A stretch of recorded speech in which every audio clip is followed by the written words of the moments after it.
saying thank you. I know it's been a long summer. It was an early start to all of this, or a late start, whichever way you want to look at it, in the spring. And none of us, myself anyway, did not really expect we'd be here in September.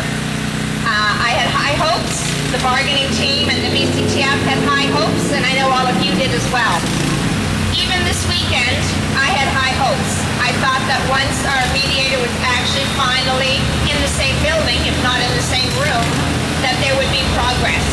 And so I remained hopeful until we discovered that our mediator had walked away, saying that both sides were too far apart.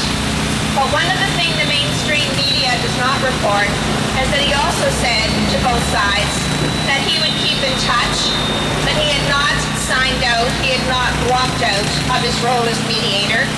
At this point in time, he feels both sides need to go away and, in his opinion, look at the situation. We understand that that's his role to say. He can't choose one side over the other. Our position is that it is the government that has more room to move and more need to move, and I'm sure they say the same about us. But the reality is he is still involved in mediation. He's still talking to Jim Iker daily. I can't say what he does with the government, but I'm sure they're speaking as well. And I say that to you to let you know that all hope is not lost, that both sides are not in a situation of not negotiating, despite all the rhetoric that you see and hear on the radio and in the newspaper and on the news, and I've watched it myself this morning. So despite all of that, I don't think we are at a situation or a spot in time that is, in fact, hopeless. The other thing I want to say to you is that this government has a very clear agenda. It's a three-point agenda, and many of you know what it is already. They have an agenda to break this union, and we know that that's the case because we have seen the documents that were presented in the court cases where they were found guilty of bargaining in bad faith, where their emails back and forth to one another, Paul Strasiak being one of them, stating that it was their intention to incite a strike by teachers so that they would have a rationale and a reason to legislate us back to work. We know how they operate. We know that they don't bargain or deal in good faith. And so we know that their intent is to break the union. And there's several reasons why they'd like to do that. They'd like to break the union because at the same time we know that they have no intentions of giving back to us what we've won with our own hard-earned dollars and our dues by taking them to court and winning, not once but twice. And we're going in 6 weeks back to the Appeals Court of British Columbia, the Supreme Appeals Court of British Columbia, and we know that we stand a really good chance of winning. And that's not simply because our legal team has told us so.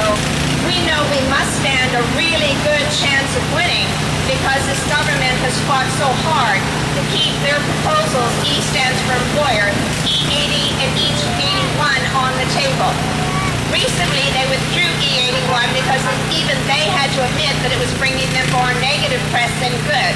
That was a clause that said, after the appeal court decision, that either side had the right, depending upon whatever the appeal court said, if you were unhappy, you could go in and ask the other side to completely null and void our collective agreement, tear it apart, and start from square one.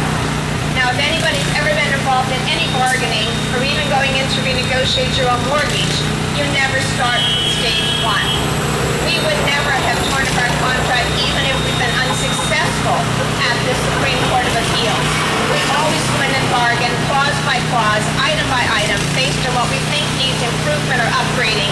We do not go in and tear up our entire contract and start over again from square one.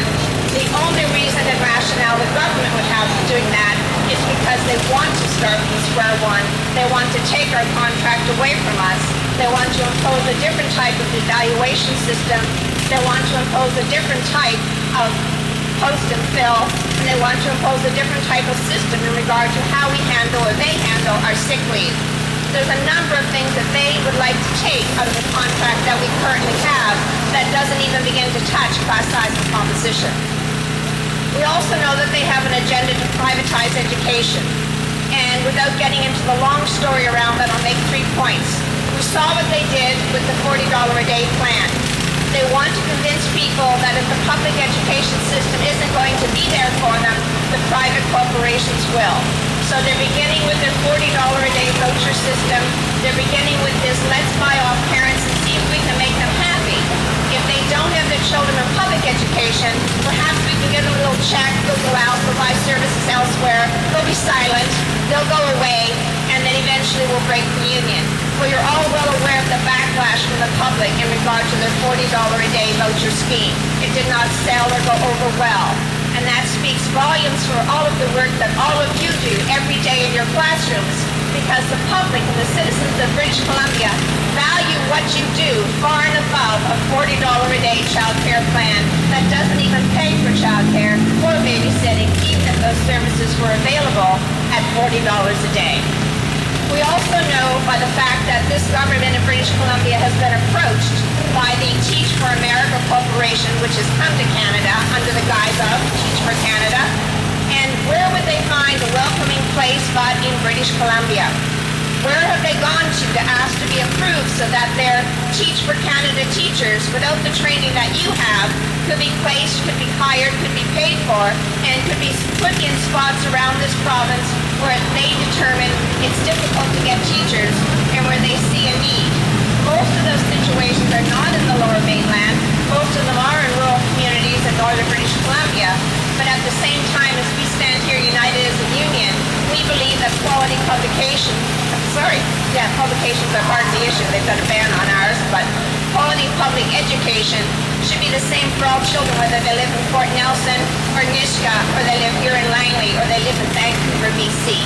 So with this government's three-point plan to break the union and to privatize the union and to ensure that they're not going to give back to us our class size and composition, it makes our job really hard. We still have the employer's proposal E80 on the table. And even though they took out the blatant E81 that was going to tear up our contract if they didn't like the appeal court decision, they have left on the table, and even Reddy, as he left, made it clear that government has said E80 stays on the table and it's not negotiable. What that means to us is they still want the right under E80 to be able to tell us that before we make a deal with you, you have to give up all rights to all the gains you made in the previous two court wins and any future potential court wins at the Supreme Court of Appeals. We're not going to do that. We're not going to sign a contract that strips your rights. So you can be assured that we're still fighting hard on your behalf, but fighting hard on your behalf does not mean laying down like a doormat and letting them walk over us with hobnail boots. We are standing strong. We are standing strong for you because you provide the service that parents of this province have made it very clear that they value above all else. Canadians value public services. They value their healthcare system. They value their public education system, and that's one of the mainstays of our society. It's been called the Great Equalizer for a great reason, because most of us who don't grow up in the top 10% of income earners still have the right to get an education, still have the right, once we've earned that education, to go on and seek better education at universities around this country and around the world, and can come back and take our place and in roles as leadership around this country. Leadership and the right to rule should not be owned by the top 10% or the top 1%. And the one profession that gives all children the right to go out and become whatever it is they want to be is the public education system. And you are part of that, and you should be proud to be part of that. We have no intentions of letting them take that away from you or from the public and the citizens of British Columbia.